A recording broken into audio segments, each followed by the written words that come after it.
একটা স্কুল মানে শুধু চারটে দেয়াল নয়, একটা স্কুল মানে হাজার হাজার স্বপ্নের জন্মভূমি।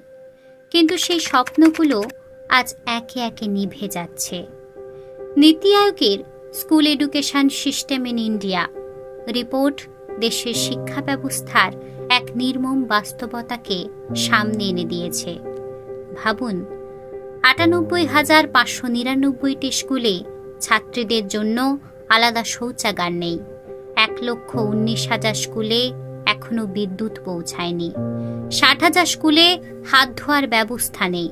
১৪,০০০ স্কুলে নেই পানীয় জল। ১,০৪,১২৫টি স্কুলে একটি পুরো স্কুলের দায়িত্ব সামলাচ্ছেন মাত্র একজন শিক্ষক।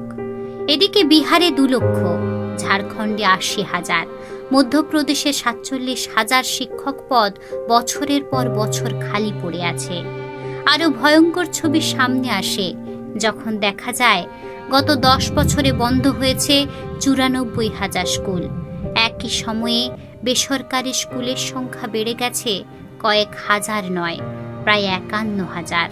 দেশে ৭,৯৯৩টি স্কুলে একজনও পড়ুয়া নেই। আর এই তালিকায় সবচেয়ে উপরে পশ্চিমবঙ্গ, যেখানে ৩,৮১২টি স্কুল আর ছাত্র শূন্য। অষ্টম শ্রেণীর পর লক্ষ লক্ষ পড়ুয়া প্রাতিষ্ঠানিক শিক্ষা থেকে ঝরে পড়ছে। দেশের প্রায় অর্ধেক সরকারি মাধ্যমিক স্কুলে নেই বিজ্ঞান গবেষণাগার। একটা প্রশ্ন থেকে যায়, এভাবেই কি গড়ে উঠবে আগামী ভারত, নাকি শিক্ষা ধীরে ধীরে অধিকার থেকে পণ্যে পরিণত হচ্ছে?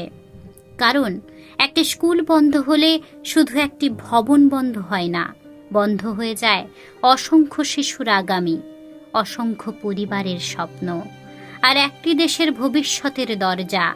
স্কুল বাঁচান, সরকারি শিক্ষা বাঁচান, কারণ শিক্ষা কোনো পণ্য নয়, এটি প্রত্যেক মানুষের অধিকার।